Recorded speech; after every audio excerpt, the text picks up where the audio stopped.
welcome to another episode of Friends of the Forest. My name is Dale Mangold and I'm your host, and this is episode number 4, Medusa.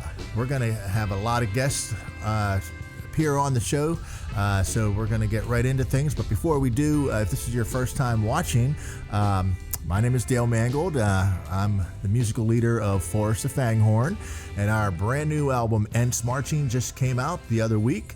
So if you like funk music, jazz, hip-hop, rock, blues type of music, this is the album for you. We have 10 tracks on the album, and a lot of special guests and special vocalists and musicians that appear on it. And each episode of Friends of the Forest will cover one of those songs, and we're going in track order. And like I mentioned, this is track number 4, Medusa. So sit back and relax. Let's dive right into it. Baby, when I look at you. Okay, let me tell you who all appears on this track, Medusa. We have Zach Spondike, and he's on alto and bari saxophone, and you saw him last week in Things I See Today, and he'll be in an upcoming episode, Tung Tung and Bagheera, where we feature him. So make sure you mark your calendars for that episode, because that's going to be a good one. If you like jazz, this is a more jazzy piece there. Anyways, moving on, we have Kevin Ward on guitar. He lays down a lot of real groovy guitar parts on here and added some tasty backing vocals as well. Ray Cygrymus, Surfin' RZ, is on backing vocals on this song, and he will be appearing in some upcoming episodes, Boyd Rat Boogie and Life's a Game as well. Mr. Mocha Nagorsky, you're going to hear a little bit from him later on in this episode, as well as Mr. Joe Shields. Yes, we're going to dive in real deep with Joe and a nice conversation on the background of the origins of this song as well. And last but not least, the drummer from the Argonauts and Barnacle Feet, Mr. Louis Costa, and he'll be up momentarily. But before we bring Louis on, just remember, please hit that subscribe button down below, and in the comments, please let us know what we can do to improve this channel. We're brand new, so we're in the growing pain stage here, so we're learning and we're trying to get better every week. Friends of the Forest is going to continue after this. We'll be making some more official announcements, but if you'd like to be on this show and featured, if you're a band or an artist or an entertainer, leave a comment down below, and we will get in touch with you. But more on that in the upcoming weeks. Anyways, without further ado, Mr. Louis Costa. Louis, what's up, brother? Hello. Hey, Dale. Thanks for having me back on the show.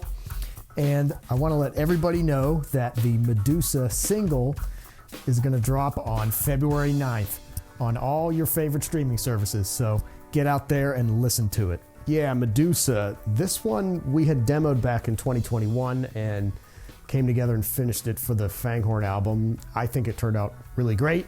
I hope you like it. My drum part actually is inspired by a video game, Sonic CD, and the theme song is this kind of hard rock anthem, Sonic Boom. But when you go into the menus, it goes into like a chill version that grooves on the 4, that boom, boom, boom, boom, boom, boom, boom, boom, boom, and that is kind of how I felt the song during the verse, and then during the chorus it goes into like the 2/4 feel. So it was just a really fun song to do and finally get it laid down, and I hope you enjoy it on the Forrest Of FangHorn album. All right, Louis, thank you very much. Mr. Louis Costa, as you already know, he is the drummer on this song, Medusa, as well as Got It featuring Lil Laney, and The River Styx, which is our current single. out now. So, and also Lewis is the drummer for the Argonauts and Barnacle Feet, which also features Kevin Ward and Mr. Joe Shields, and they will have their debut album coming out a little later on in 2024. So we'll keep you posted with those guys as well. Anyways, our next guest is Mr. Mocha Nagorsky. He played bass on Things I See Today, but he also laid down this very lovely, very cool sounding guitar solo on Medusa, and we're going to check it with him real quick. Hi Mocha, how are you? Hey Dale, thanks for having me. In Medusa, I used a Schecter Demon 6 guitar on a clean channel with a bit of reverb to record the guitar solo after Dale's sax solo. The song has a nice laid-back style to it, so I want to make sure the guitar solo fit the song and had memorable phrasing at the end of the solo to get back into the vocals nicely. In all, I'm really happy with how these songs ended up.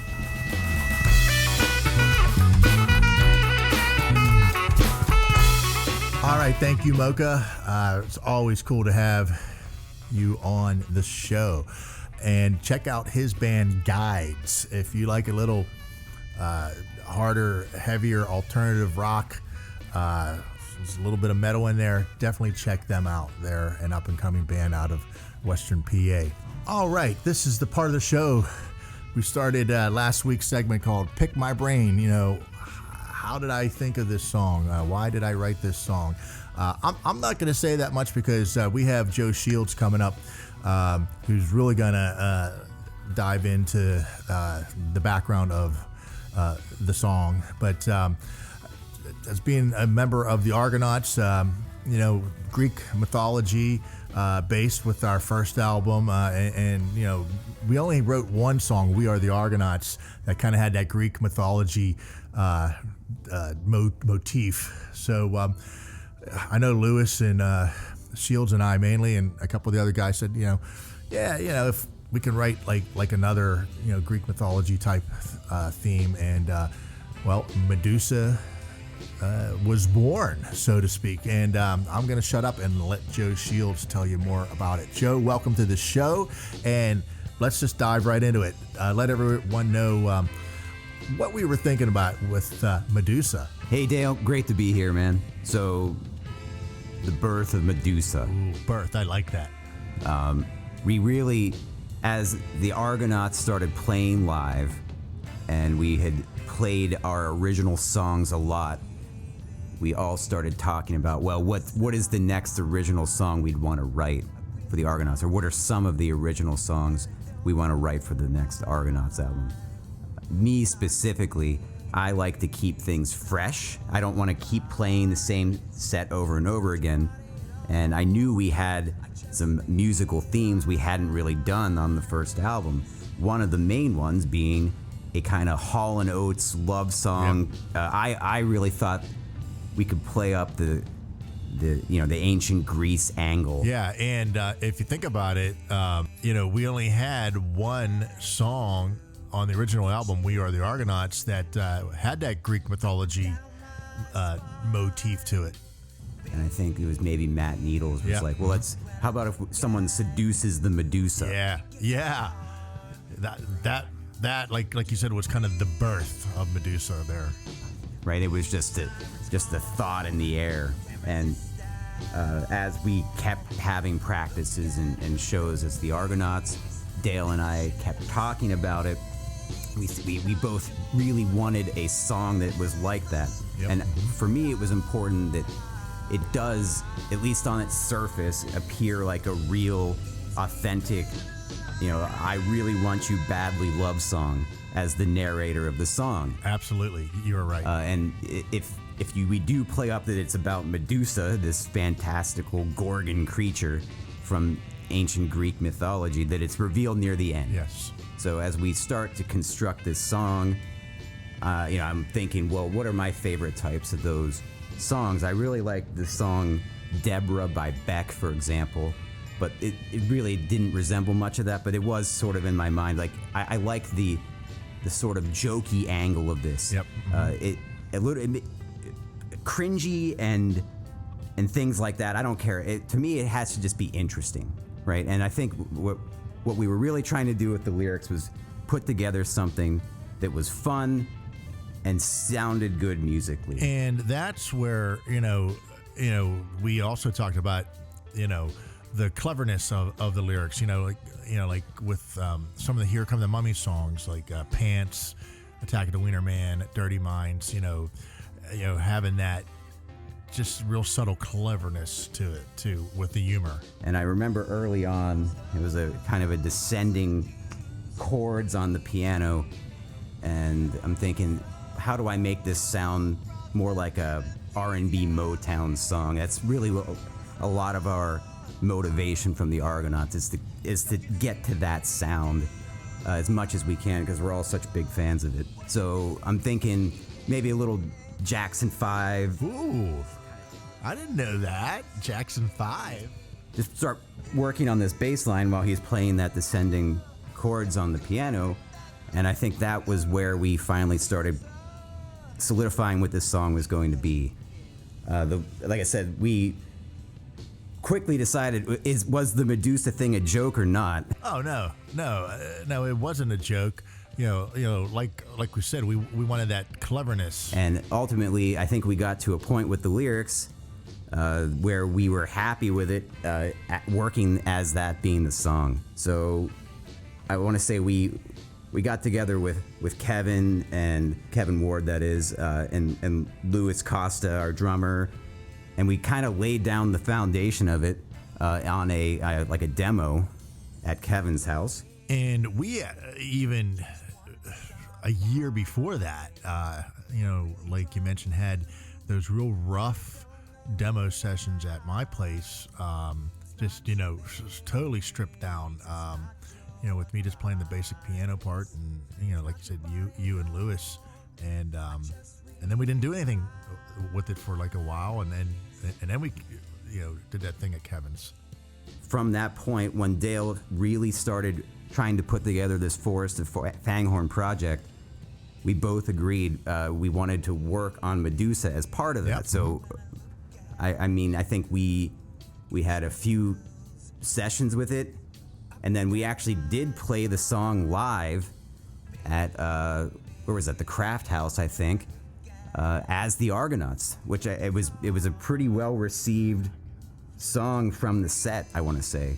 So that gave us some confidence too. I want to, that this song can work, and we got into Dale's studio in his basement and we laid down the tracks. I played my Fender jazz bass again, like I did on Got It, and yeah, we worked on the lyrics. I did a few takes of that, and yeah, we put together the song. I'm pretty happy with how it turned out, and I know, at least going forward, when the Argonauts' next project starts happening, I would not be surprised if we have Medusa on a lot of those set lists in the future. So if you like the song, come check us out.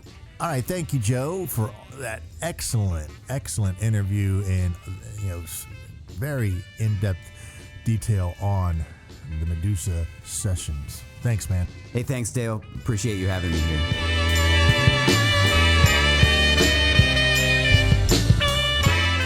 All right, that just about does it for this episode of Friends of the Forest, Medusa. I want to thank all my special guests that appeared on this song, and not only on this song, but all throughout the album. I couldn't have done it without you. Friends of the Forest, episode 4. There are 10 episodes that are going to be coming out every Sunday night at 6 p.m. Eastern Time. So make sure you subscribe and hit that like button, and leave comments down below too, because we want to improve this channel. We're still a new channel, so anything that we can do to make it better, let us know. But anyways, there are 10 tracks on the album, and there's going to be 10 Friends of the Forest episodes, okay? If you'd like to be on the show or consider to be featured on the show, leave me a comment below, and we can touch base with you. But anyways, thank you very much, Friends of the Forest. My name is Dale Mangold. The band is Forrest of FangHorn. The album is Ents Marching. It just came out. It's an eclectic mix of funk, jazz, rock, hip hop and R&B music. Download it, please. Tell your friends, tell your neighbors. We're brand new here, and I just really appreciate everyone digging our music and supporting us and supporting the channel. And next week's episode will be The Light. So tune in. But until then, thank you very much. We'll see you next week. Peace and love, everybody.